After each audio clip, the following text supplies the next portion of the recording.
just uncomfortability and just let's hope we can still make this work, like what it kind of feels like. Yeah, it's a question of how much did they get to actually work on this, over the past couple of weeks when it comes down to those comps. And I think the curious part is the expectation for me is on the attacking side is maybe the Tejo looking to deal with those vice setups a little bit, deal with the thorns to deny that value. But starting out on defense, I'm curious what that approach is going to be. But I do like the shout on Bunny B being on that Yoru, just allowing her to be a lot more dynamic, especially when faced up against the slew of utility that can come out here. Well, wait for this. If Marceline gets any contact, a Paranoia fault line's going to be there. Yep. The high gear set up. Do you not check the close corner? Wait, that grab net. Oh, and the grab net. It's like, are we trapped in here with you, or are you trapped in here with us? Because that was an absolute little flawless bait out from Ghost Gaming. They come away with the first couple eliminations and a free B site thanks to it. I feel like that's something that Vanadis has demonstrated throughout this entire event, as well as being on that deadlock, being so proactive with that utility. And then you just got Ariel being this menace over towards mid, right? The flawless round to kick things off here for Ghost Gaming. Ariel is the player. I'm partial to winning. Let's do more of it. With the team a little bit more because of that grab net kind of play that we see coming out, and how imperative that combination is going to be as responsive utility, even towards the breach utility that you were talking about coming out from Jazzykins. And another set play here from the defenders over towards this A site, expecting that fault line just to find that choke and have the aggressive push out towards elbow to find that information early on. Look, I know that's just a pistol round, but believe me, you friends, that round will live in Aussie and Friends' head rent-free for a while. The fact that all of our trap play just gets completely destroyed like that, ooh. And now you try to go for a quick burst with Marceline, that gets shut down. Like, these things are, again, not map ending, but they will play a little bit of mental taxation, I believe, on Aussie and Friends in terms of how they want to set up this defense moving forward. Yeah, definitely going to be what we're keeping our eyes out on, right? But overall, just looking to stay together here on the side of Aussie and Friends. Free save for the taking. There.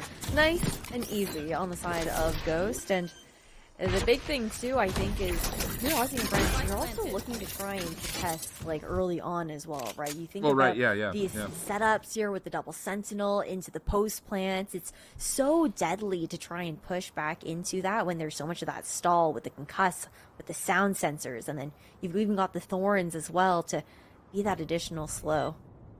Yeah, it's kind of like 6 of one, half a dozen of another, because with the nerfs, there is a level of pressure that your utility has to be effective on what you get from the Breach Tejo combination.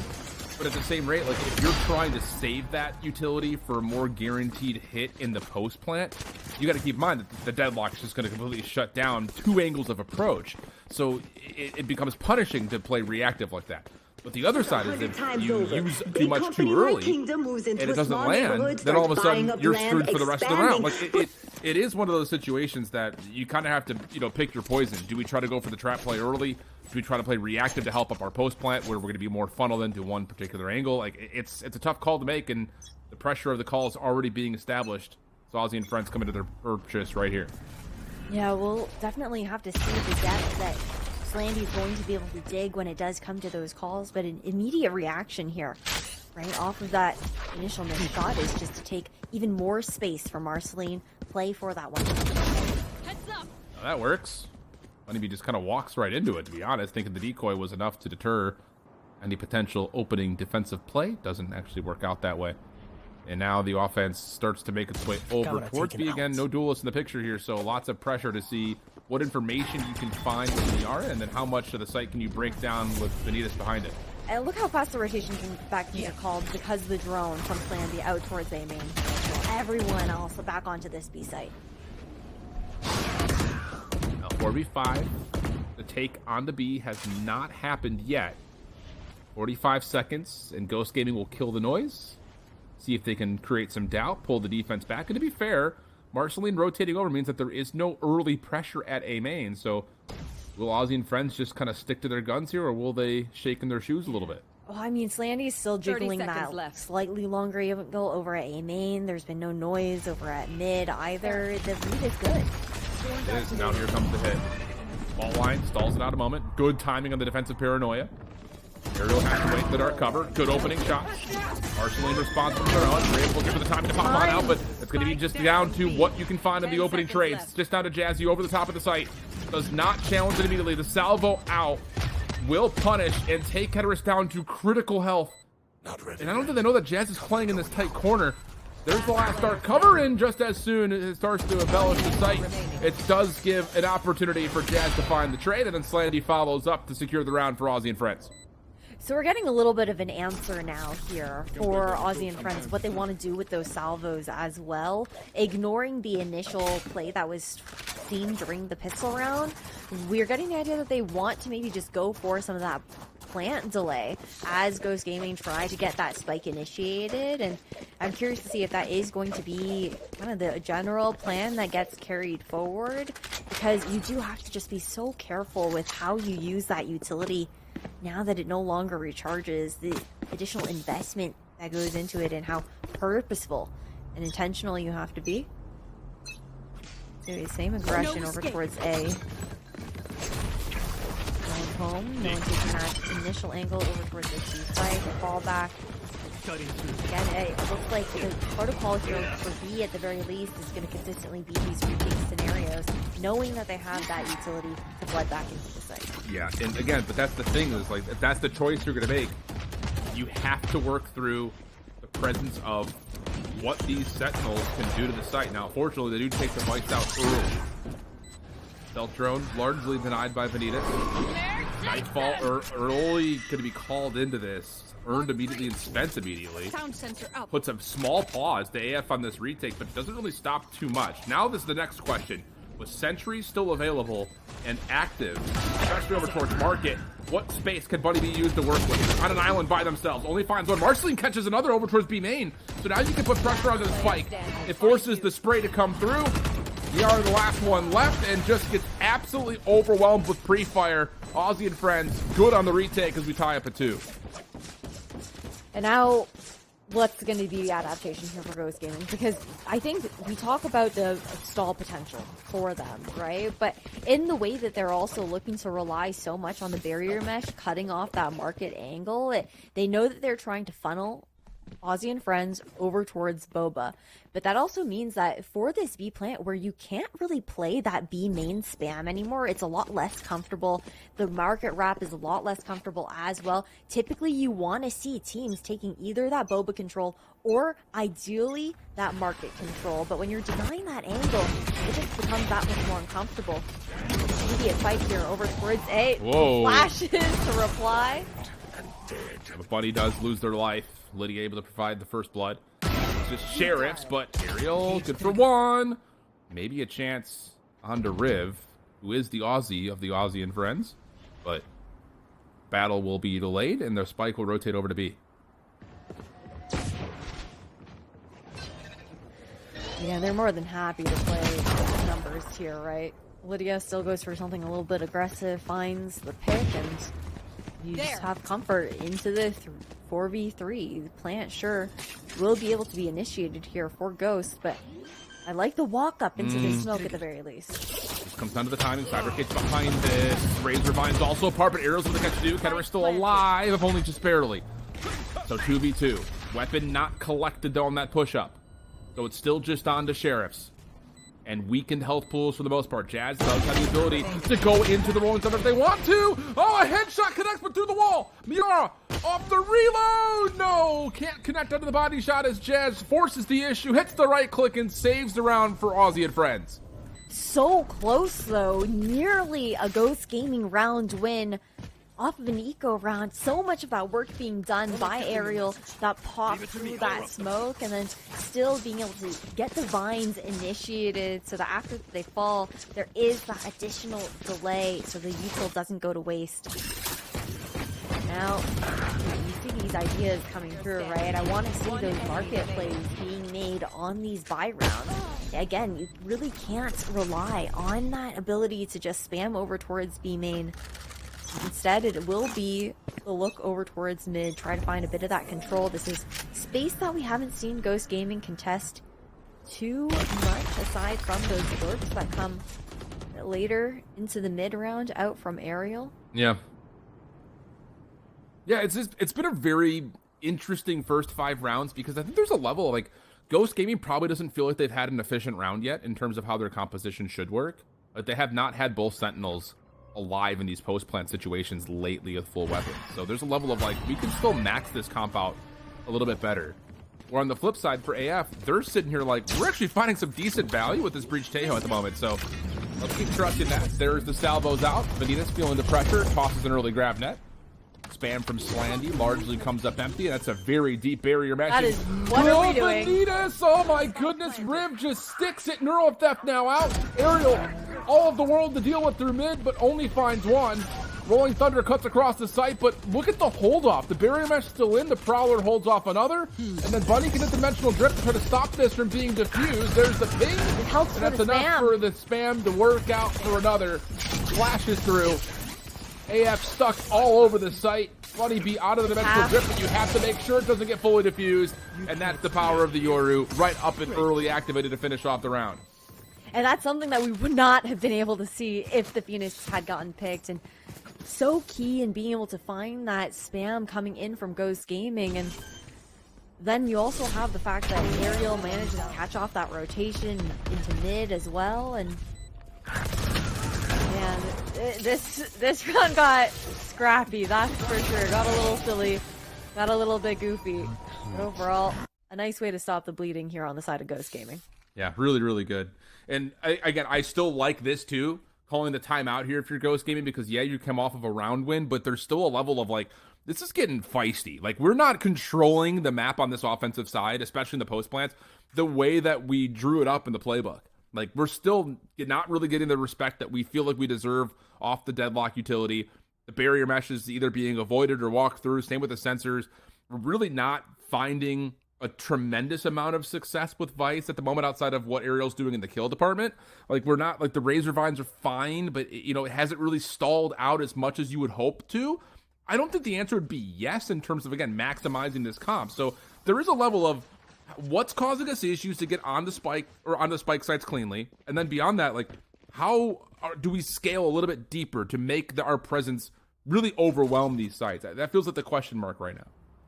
And those are moves that we saw them take during those eco rounds, is taking that market control, even just like taking a couple more of those risks. I think that the mid lurk has worked out really nicely for Aerial. We're definitely going to see more of her impact on the defensive side, but I like this change here as well. The first time we've seen the mid push out from Arsenal. Yeah, Zip but the grab net allows for the isolation. Again, this is just a pistol round, so that was a large amount of the kill potential was in the overdrive. Doesn't work out fully, but only gets one. And maybe Slandy can find another. That is this the decoy, but will you know that is the question. Arc Rose flashes out. Slandy's still ready for the battle, but doesn't find the contact that they like. Defense going to rotate over to try to assist. Maybe try to find some long-range angles for Lydia, but instead Rib for one and nothing more. Momentary look at maybe a possible bounce back, but not the case. Ghost Gaming take the lead. Yeah, the set play just shown right off the gate, just extremely telegraphed over towards mid. I did like the adjustment though, because Aussie and Friends, they have also done a lot of that conditioning where they're expecting on the side of Ghost Gaming to run into that breach trap setup over towards A main. That's why we've seen them constantly hit towards B, just opting to play into the Cypher setup where they know they're playing weak site. They know that they can get that spike planted at minimum instead of running into this extremity control that Aussie and Friends are able to maintain. Well, we've seen this before for Aussie and Friends. They read that little one way and then wait for maybe another 10-15 seconds, hit the fault line, reset, take your A main control. But I like this from Aussie and Friends in terms of a adjustment. Now you've got that position on the corner. Just let's hard stack back over and try to retake market now. Yeah, exactly. Stealth drone going to be a part of that. Maybe a chance to flash push out through mid stairs. Let's be bold, and looks like Aussie and Friends are going to deny that play and instead just try to default to playing the backside of B. But again, I like this market play. This is something that we were missing over on the attack towards this B side, and Bunny B's just so... Whoa. Wait, hold on. Yep. That's a salvo on the gate crash. Up look. Yep. The spike does not get planted as a part of this play, but that's not the worst news because look at your minimap. Yeah. And we talked a lot about it. Aerial has been lurking a lot. This time, a free walk into A. From the shadows will get another member on site, but you're going to get a good feel out here, and the ability to clear with Armageddon. There's a lot of good tools here for Aussie and Friends. There definitely are. I think that Nightfall was just super important, though, coming out from Aura, just not even allowing Aussie and Friends to get that early tell that it was going to be that rotation at the very least. I do like this street control that is being maintained here, and the Steel Garden to come out just to delay. Thing about this is there's really not a big pressure play at the backside of site. And I was about to say, like, we're throwing the Armageddon in the middle of the site, but we're not spending any resources to clear out the backside of our spawn. So now you're on, trying to hold from right in the middle of the open, and the trades are good for Ghost Gaming. Riv trying to save a 1v2, misses the first couple of shots. Yeah, and Shorty all you like. It's just not going to be enough to get through this double setup, and Ghost Gaming will grow their lead up 5-3. Aerial has just gotten such great information for Ghost Gaming, whether it's been catching those mid-rotations, that time, the mid-lurk based off of the deep crunch that was being telegraphed by Ghost, and knowing that whenever they have that initial presence of that Screech and the Neon over towards that A site, the Cypher is going to be on the other side of the map, and it should be a free opportunity to walk up. Now, where are they? It's Aussie and Friends who are going to be pushed on to an eco round. Marceline with that judge, though, on the Neon, definitely dangerous with the breach to follow up. Well, Bunny's playing a bit more advanced. Doesn't make a difference. Like you said, the judge punishes, finds first blood. And maybe a chance here to actually collect a weapon. Yeah, they're going to commit a lot of utility to trying to find that. VR is trying to hold the angle, but it's not enough. Slandy's going to be able to grab them a Phantom. Now, you've got a long walk down through mid. This is going to have to be re-cleared, especially with the barrier mesh on the backside of this play, but you can see the pings of the minimap. This is awareness for Aussie and Friends. The flash comes through, but Aerial, not to be denied, takes down 2. Good team shots coming out. Oh, the TP around. Got Paranoia coming through at the very least. Finds 2. Connection is good. You can hear Riv just chipping away at the barrier mesh. Look at Slandy walking down. This is big, and the Spike kill is good. That's down actually on the spike carrier, so now all of a sudden you're really panicking. If you're Ghost Gaming, you got to try to collect the spike. The defense going to reinforce Lydia committing to that from the shadows, but you get the spike, you can run away, and there's going to be a reset to be. The camera still up on this B site. The retake's going to feel comfortable. They'll have that information. Probably not expecting Griv to pop that other than that brief piece of intel for some sound cues, and the info should be garnered afterwards. Will require a shot to be hit here, though. And in this 2v2, and that orb being put onto the Annihilation, Anitas has got an extra tool to use. Out. Uh-oh. Now you have to hold your ground here. Grab that through. Anitas. That's both. Oh, they're challenging it. Just going to reset. Step away. Ah, the timing of the fall down could not be worse. Lydia predicts it perfectly, and a key round for Aussie and Friends comes through to get them to 4, and that will still count as a thrifty, of course, as well. It's such a nice opener coming out from Marceline, too. Just taking Bunny B out of the equation early into that round. The space-making ability being denied on the side of Ghost Gaming. Great way to reclaim this round back, because after Aerial gets those 2 picks, you expect, okay, they're clawing back into this. Very nicely played. That, especially over towards mid, right? That utility to take that mid fight was so clean coming out from Lid. Cover going out. Okay. Almost resets the whole dynamic of this first half with that round coming through. Still 3 important rounds here, with ultimates likely to be earned for a couple of key members. Slandy, whoa! They bit off a little bit more than they could chew there on that cross that elbow. So the A site's now pretty open. Riv is still in a position to kind of fight from the back. If any of these trap wires do get triggered, but the first one is deleted, and the other one is just there just in case there is some sort of a scale play deeper past the site, which there does not look like there's going to be any intention to do. Now look at this walk up, though. 2 players over this wall here as well. Aerial just inserting still tucked into tiles. Nice. Can Riv delete it? Yes, it does make a difference. Aerial also good for 1 on the flank. Reads, of course, that there's a second. So now Aussie and Friends will have to be resorted to this play over towards elbow.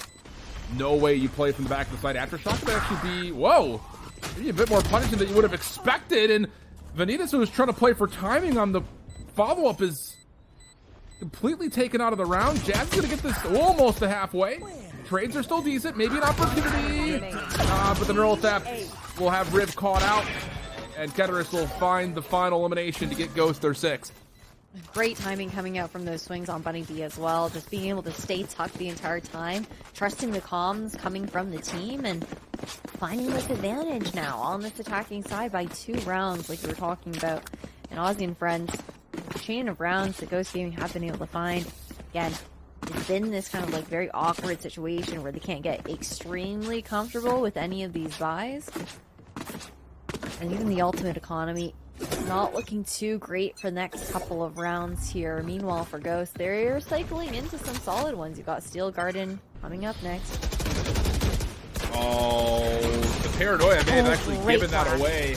I was about to say, Ghost Gaming was about to be completely caught off guard by Marceline, but the paranoia spent by Lydia kind of alerts Ghost Gaming that there's going to be a trap play like there was in the opening pistol, and they respond to it perfectly. First eliminations are theirs, and the B site will also be very easily controlled by Ghost. Very happy to play a lot of these not even go crossfires. They're just gonna fully believe on Bunny B on site. You've got Riv trying to go for a flank here. Well, that's going to be obviously alerted to with the Vice Wall coming up. And this is just going to be playing for some consolation kills, it feels like, for AF. And they'll get none. Flawless round for Ghost Gaming. 7-4, 1 more to play here in the half. And for Aussie and Friends, whoa, you would love to have this one, but that round comes through so convincingly. You don't even have a Rolling Thunder yet, which is really disastrous towards how this defense has really kind of suffered in these gun rounds. Yeah, we're cycled into another Steel Garden here as well for Aerial. Could even be a world where we see that Nightfall come online here for Miara. A lot of those plants have been prioritized for that Fade utility. And we're going back to the standard setup now. This is what we've seen Aussie and Friends condition earlier on into this half. That same kind of 2-3 split. Putting a little bit of pressure on mid this time around. I like this. Though, there is the trip for Market. Camera to watch that cross. Oh, all the utility though for the defense is perfectly played. Steel Garden comes out maybe a touch too late. So Riv will take down 2, hold the position at Market, which is arguably the more important part about that exchange, because now you can rotate over quickly.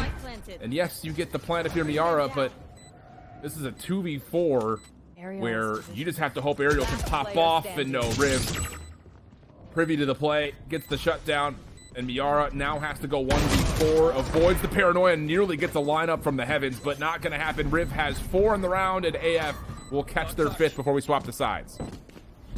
Such a huge round coming out from the Cypher player, maintaining that market control, being able to read into that so well, and then on top of that, Jazzy having that line for the fault line just to provide that additional support, slow the rest of Ghost Gaming from pushing in through the choke point.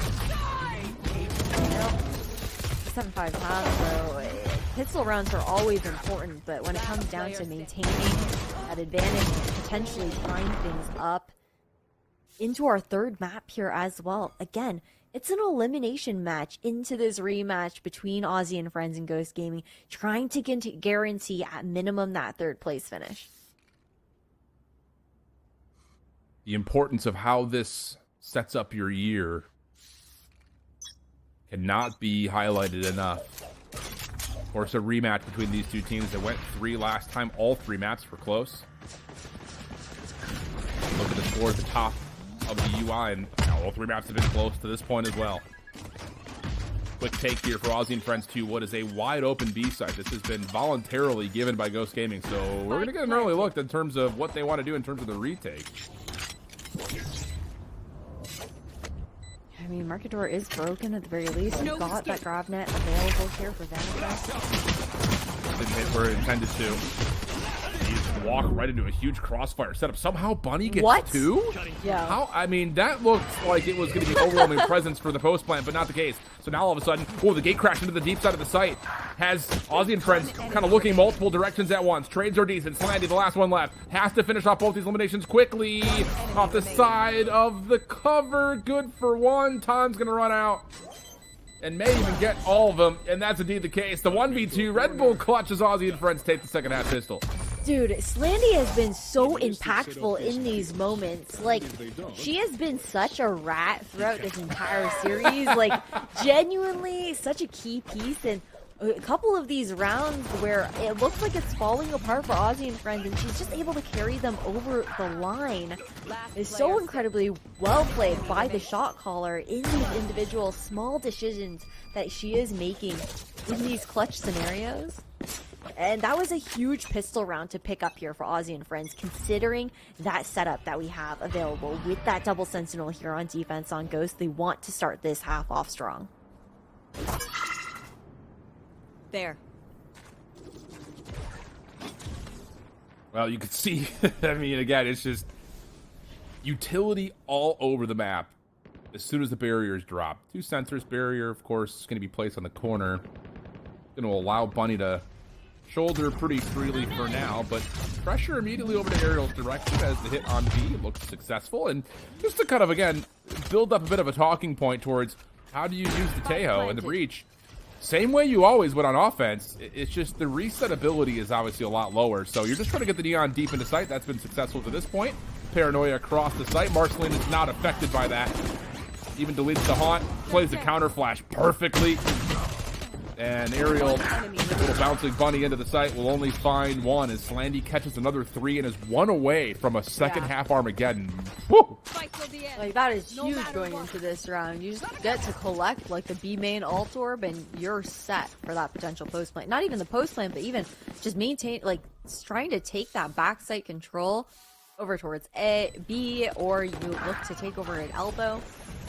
Get that A main orb unlocked.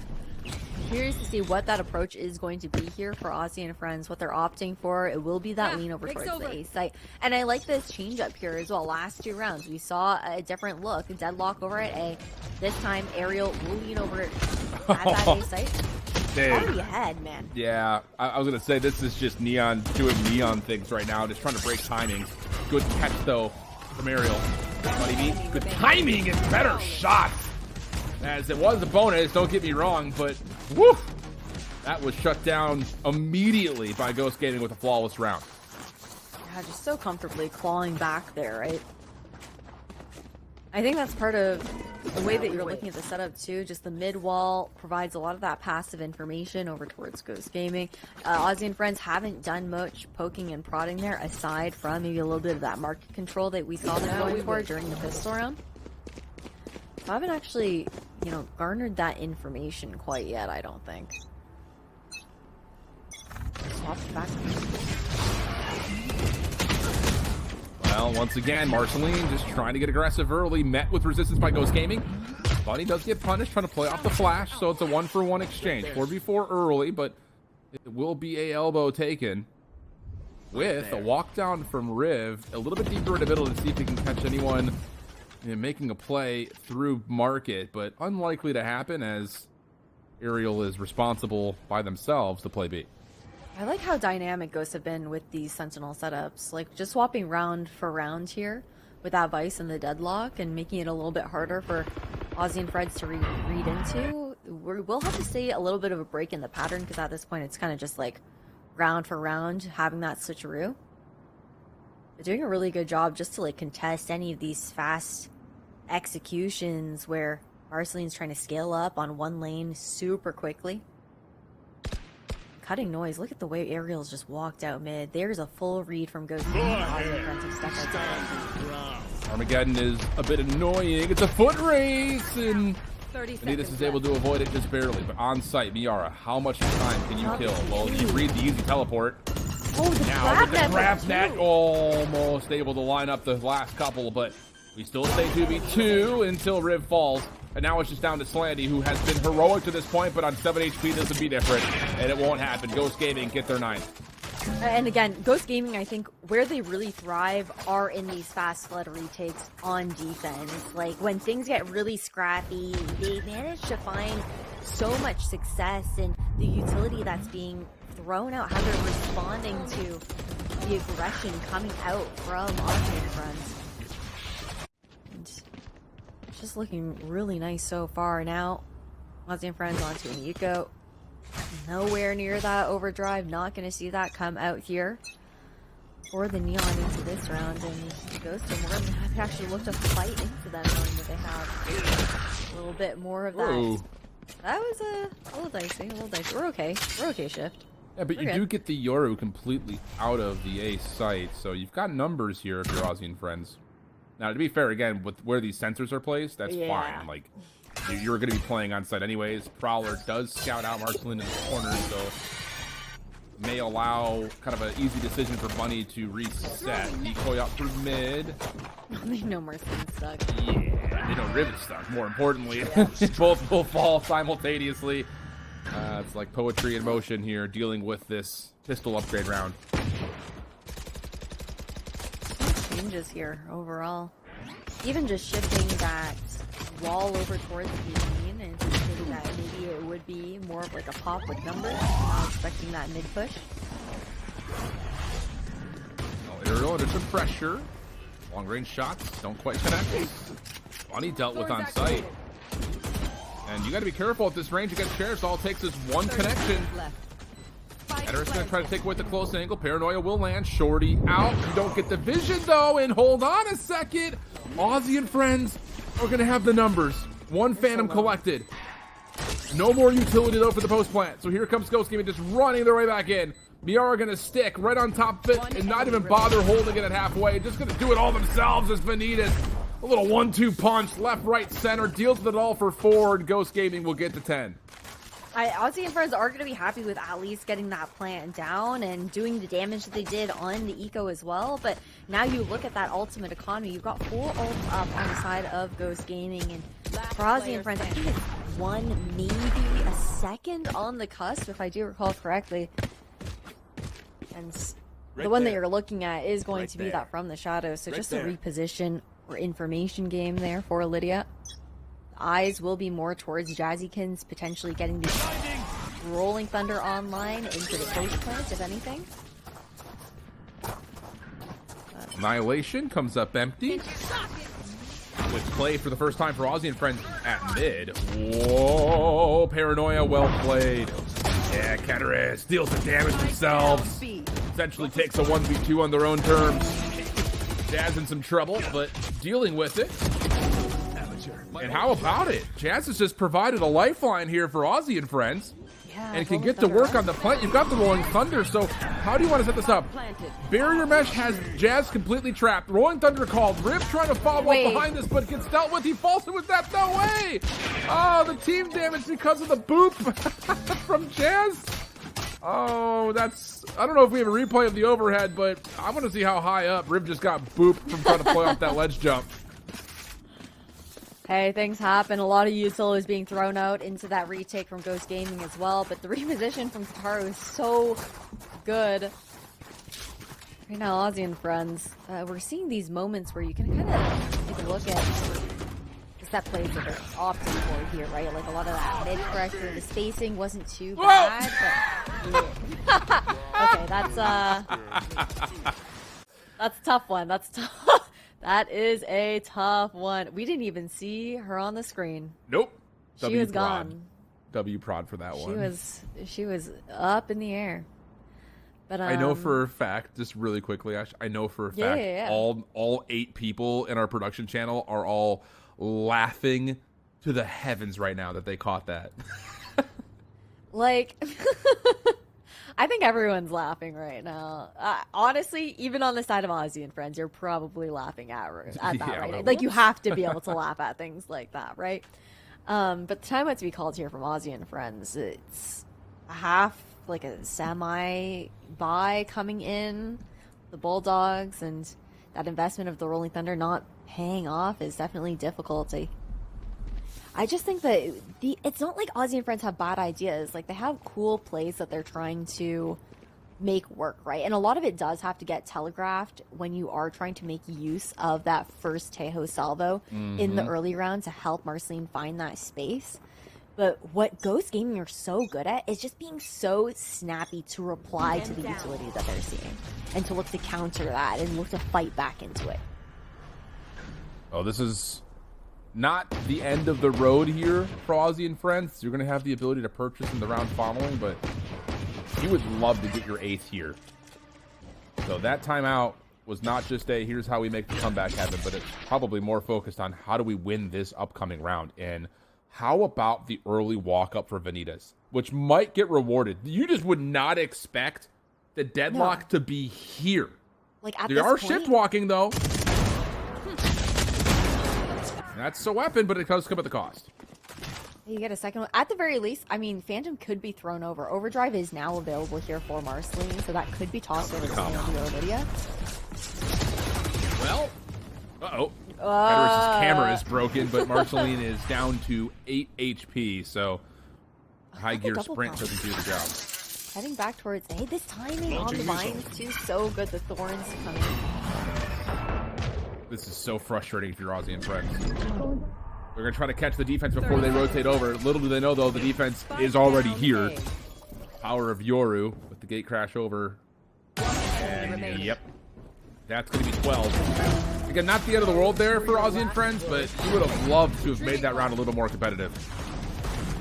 And with the momentum it feels like Ghost Gaming has found on the defensive side as well, like, this is looking tough here for Aussie and Friends. And again, like, you've got Steel Garden now available for Ariel. This, what is this, like her 3rd or her 4th one? I have lost count. Yeah, no, yeah, I think it is a 3rd, yeah. And then you've also got Bunny B with the Dimensional Drift. We've seen how much impact that's had on this game here for just that general scouting ability for Ghost Gaming. And this is Ghost's opportunity to find that revenge up against Aussie and Friends, right? Especially with Marceline going down early. Last time these two teams faced off, that being that 2-1 for Aussie and Friends. And now with elimination on the line, Ghost looking for their vengeance. Looking good for it. There's going to be likely on the desk conversations about trying to still use the Tejo breach. I think, you know, again, if this ends the way that it looks like it will, I don't think that that is the end-all, be-all for Aussie and Friends, but Ghost Gaming manipulating and kind of modifying and adjusting to the current meta is looking pretty darn solid. Vanitas, lots of opening damage. Flash trying to get a little bit deeper for the side of Aussie and Friends, but still, Vanitas gets what they need to, a double kill out. And now it's just down to the 2v4. Steel Garden doesn't fully connect. The teleport comes out beforehand, I believe, but the Dimensional Drift gets a look at the post, but Hedorus is getting to work, pushing forward, and Bunny B sends us home 13-7. Ghost Gaming, after a really rigorous Swiss stage, come out of the groups just barely, and now the lower bracket run continues all the way to the lower final, as they will guarantee, at worst, a top 3 position in Stage 1 of Valorant Game Changers America.